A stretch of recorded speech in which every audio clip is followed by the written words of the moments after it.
Now, you guys know that I loathe talking about Disney Star Wars. I'm as anti-Disney Star Wars as they come, to the point where I don't even want to grift on it for video views because it means that little to me. I hate talking about it.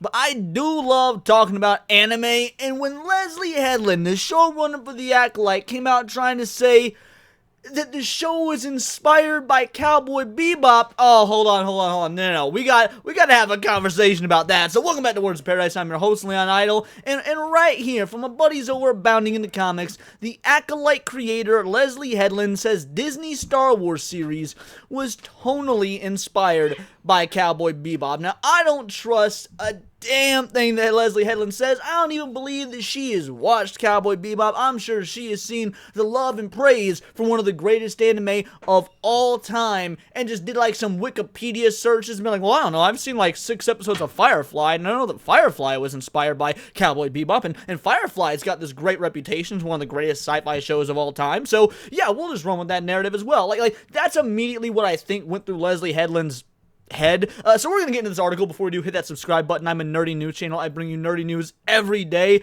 and I'm not running through this yet. By the way, this is I'm coming in fresh. A lot of the times I read the articles in advance just because I don't even know if they're worth it. Maybe there's a nothing burger, but no, I think we can have some fun with this one, even if I go in blind. According to showrunner Leslie Headland, the emotionally jarring tone of the Acolyte's narrative was directly inspired by the likewise presentation of Spike Spiegel's story in the classic anime series Cowboy Bebop. Alright, I gotta show you guys something. Give me a moment here. There it is. There it is.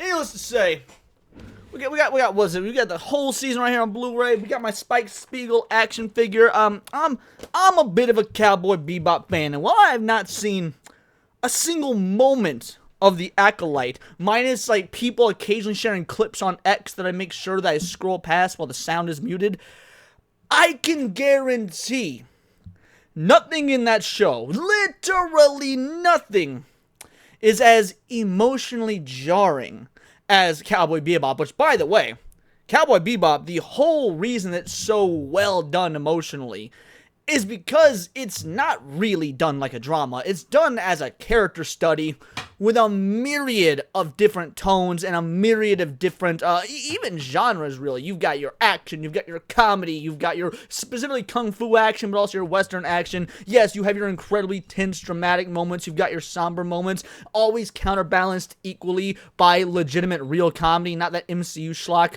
but real comedy. There is no way on God's green earth that Disney Star Wars managed half of that. So let's keep going here. Headland offered this insight is a word you could use, into the widely panned Star Wars series production, just going for the throat over Bounding in the Comics, during a post-season finale interview given to Collider's Maggie Lovett.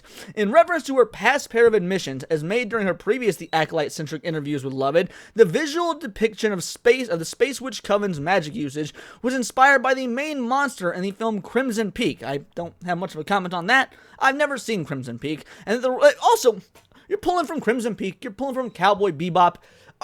Are you pulling from everything but George Lucas Star Wars? And I don't even want to hear that, well, Darth Plagueis is in it crap, because we already know how lore-breaking that was. I haven't even watched the show, but the fact that Plagueis is there, I do know my EU lore, because that's why I'm not a Disney Star Wars fan, because your boy actually reads the EU, because I know the EU, because I've read the Plagueis novel.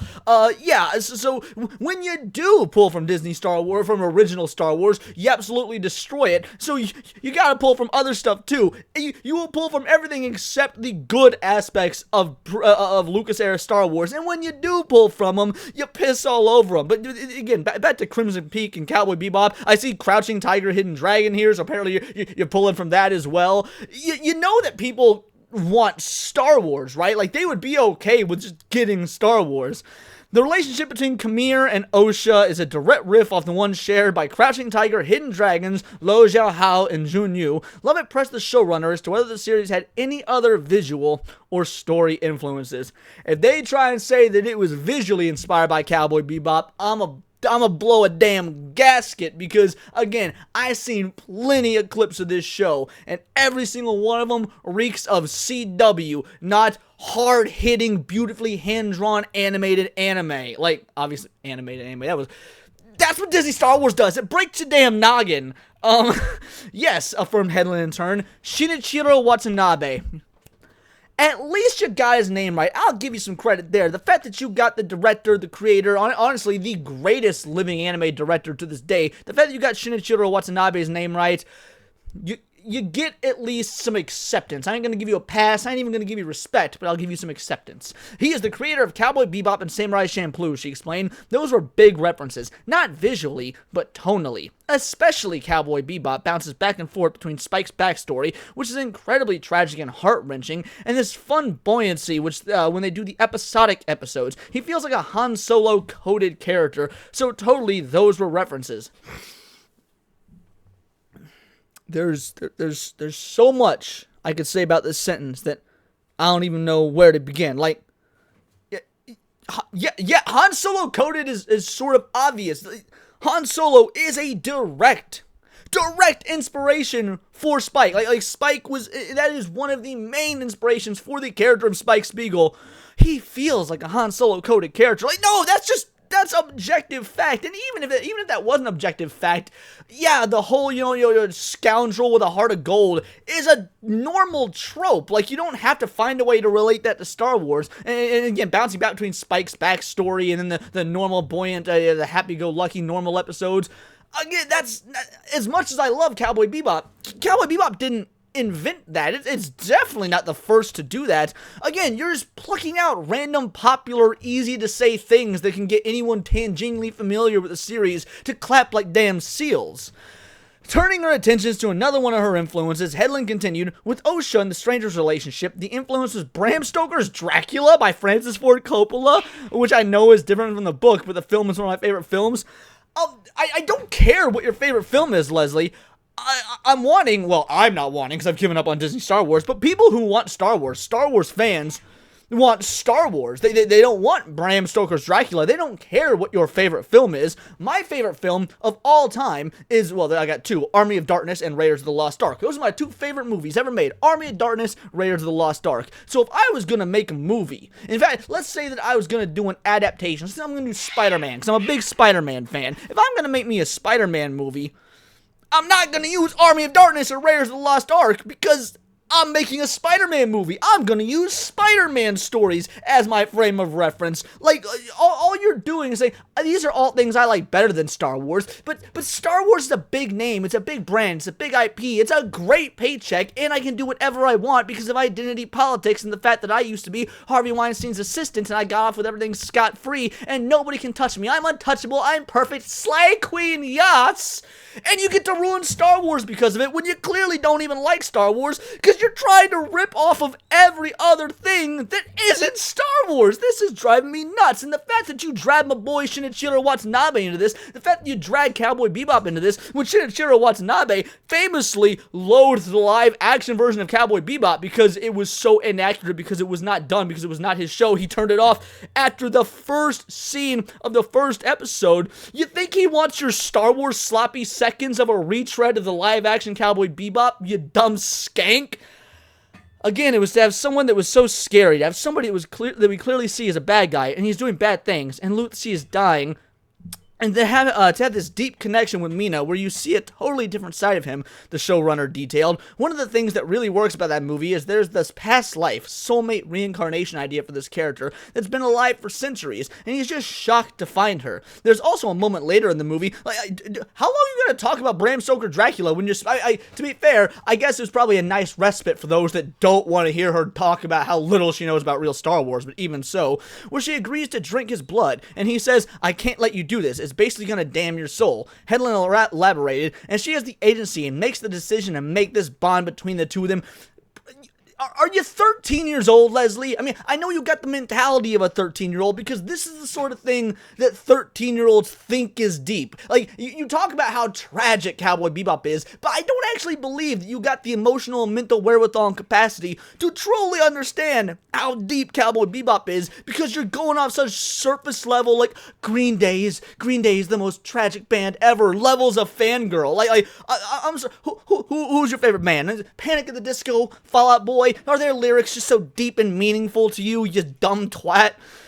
Actually, in the earlier drafts, The Stranger had a line from that movie. So you're just straight up ripping off lines at this point. How incompetent are you?